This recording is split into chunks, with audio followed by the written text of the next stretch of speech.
এই পর্বে দেখাবো কিভাবে এই ইমেজে ফ্রেম তৈরি করতে হয়। এই ইমেজে ফ্রেম তৈরি করতে প্রথমে আমরা এই পেপার ব্যাগ এই ইমেজটি সিলেক্ট করি। তারপর এই ইমেজটিকে সিলেক্ট করার জন্য এখান থেকে সিলেক্ট মেনু, তারপর লোড সিলেকশন।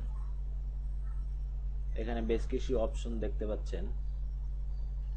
এখান থেকে আপনার ডকুমেন্ট, সোর্স ডকুমেন্ট, যেটা আপনি যেই ফাইলটি ওপেন করেছেন সেই ফাইলটি দেখতে পাবেন। আর চ্যানেলে আপনি এখানে একটি চ্যানেলই দেখতে পাচ্ছেন, তবে ভবিষ্যতে আরও বিস্তারিত এই বিষয়ে আলোচনা করব। তারপর ওকে দিন। দেখুন এখানে এই ইমেজটি সিলেকশন হয়ে গিয়েছে। এছাড়া শর্টকাট কি তো রয়েছেই। আমি এই সিলেকশনটি ডিসিলেক্ট করতে কন্ট্রোল-ডি চাপি। শর্টকাট কি ব্যবহার করার জন্য এই ইমেজ লেয়ারে আপনি মাউসটি নিয়ে তারপর দেখুন একটি হাতের মতো আইকন এসেছে। এখানে আপনি কন্ট্রোল বাটনটি চেপে রাখার পর দেখুন একটি সিলেকশন আইকন এসেছে। তারপর আপনি ক্লিক করুন, দেখুন এখানে ইমেজটি সিলেক্ট হয়ে গিয়েছে। এখন আমরা ফ্রেমের সাইজ আরেকটু বড় করতে চাই, সেই জন্য এই সিলেকশনটি একটু ভিতরের দিকে নিয়ে আসার জন্য আমরা এখান থেকে সিলেক্ট, মডিফাই, কন্ট্রাক্ট অপশনটি সিলেক্ট করি। তারপর কন্ট্রাক্টে আপনি 200 পিক্সেল অপশনটি দিতে পারেন। তারপর ওকে দিন। তারপর কিছুক্ষণ সময় লাগবে। দেখুন ইমেজটি একটু ছোট হয়ে সিলেক্ট হয়েছে, কিন্তু এক্ষেত্রে সমস্যা হচ্ছে এই ভিতরের অংশটি সিলেক্ট হয়েছে কিন্তু আমরা চাচ্ছি বাইরের এই অংশটুকু সিলেক্ট করতে। সেক্ষেত্রে আপনি এখান থেকে সিলেক্ট ইনভার্স বা shortcut key shift control I চাপুন। দেখুন এখন ইমেজটির এই বাইরের অংশটি সিলেক্ট হয়েছে। এখন আমরা এই বাইরের এই অংশটি সিলেক্ট করা অংশটি কপি করতে চাই। সেক্ষেত্রে আপনি এখান থেকে লেয়ার, নিউ, লেয়ার ভায়া কপি বা কন্ট্রোল-জে চাপুন।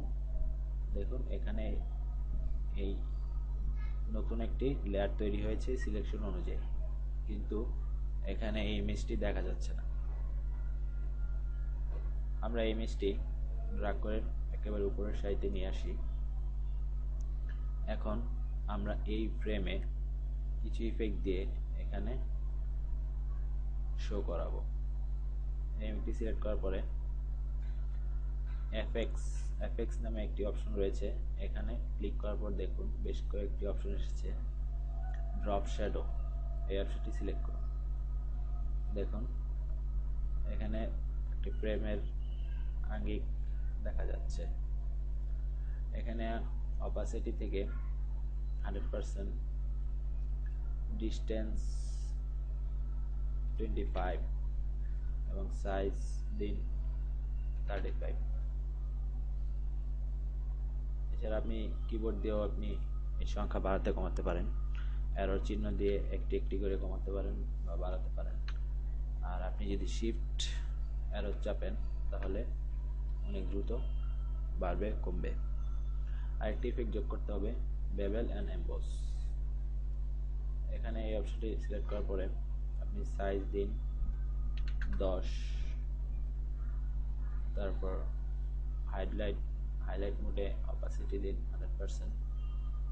সবশেষে এখানে টেকনিক থেকে চিজেল হার্ট আরেকটা অপশন রয়েছে। ড্রপ শ্যাডো থেকে আপনি এখান থেকে অ্যাঙ্গেল ভেন্যু চেঞ্জ করতে পারেন, যেমন, তবে আমি এখানে 115ই রাখছি। ওকে দিন। ভবিষ্যতে লেয়ার স্টাইল নিয়ে আরো বিস্তারিত বলবো। এই পর্বে এতটুকুই থাকুক। আগামী পর্বে ক্লিপিং মাস্ক কিভাবে তৈরি করতে হয় সেই বিষয়ে বিস্তারিত আলোচনা করব। সাথেই থাকুন।